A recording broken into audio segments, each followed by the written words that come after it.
Good morning, everybody. I'm Edgardo from the Communication Lab, and we are here in the architecture studio with two first years architecture students, Montserrat and Folly. Good morning. And we are here so they can present to us their project, which is called the Wind Folly. We're gonna start before asking some questions with Montserrat.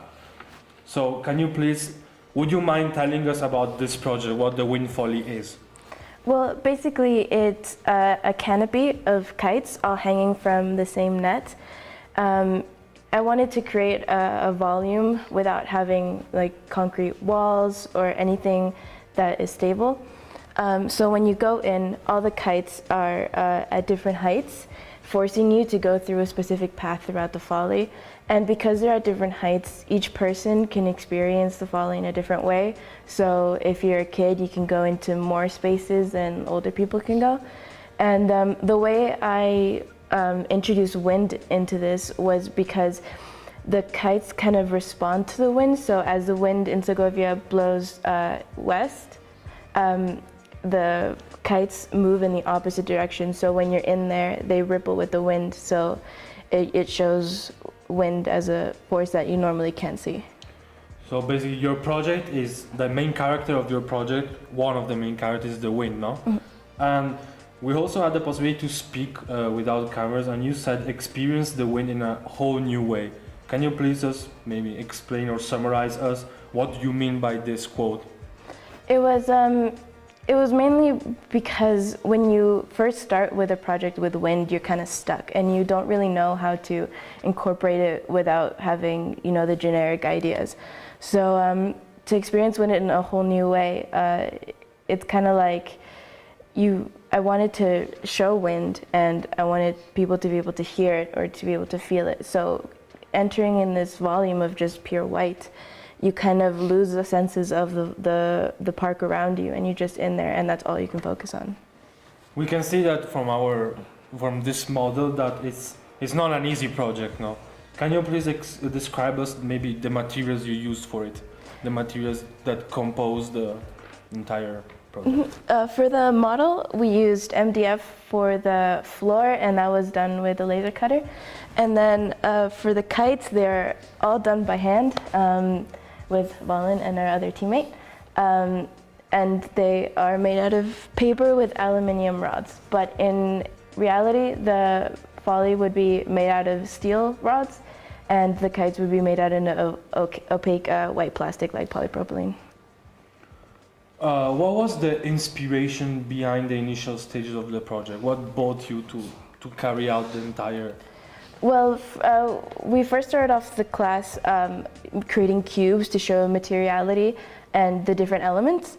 And from there, we were told that we had to create something in the river or near the river at the park.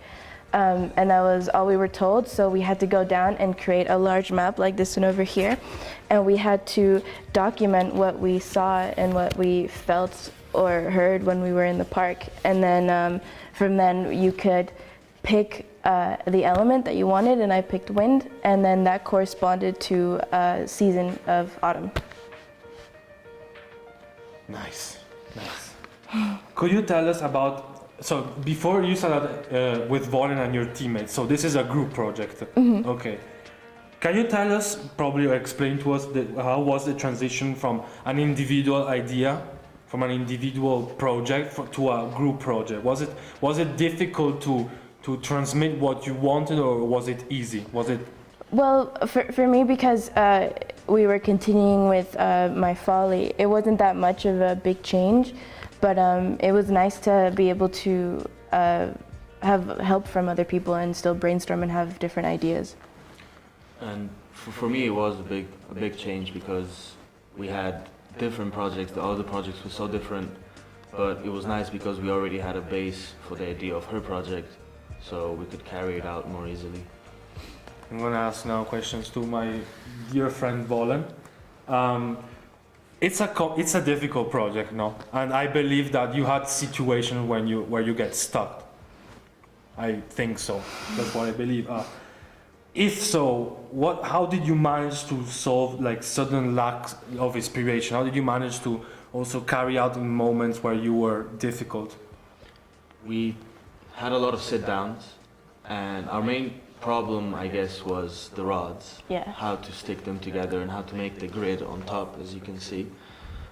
We couldn't make it only with one fishnet or with one something, so we had to make one by one. And that took a lot of time, but it was the only way that we could actually do it and stick them together. Yeah, I would say the biggest changes happened before the group started, only because when the group started, it was more of creating the model rather than changing the idea.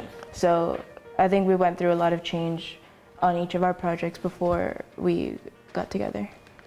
What were the main critiques you received after when you presented your project?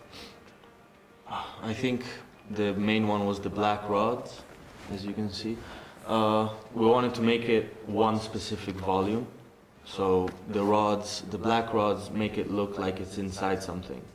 And in real life, those black rods would be actual metal rods, and it would look like it's closed in one specific volume.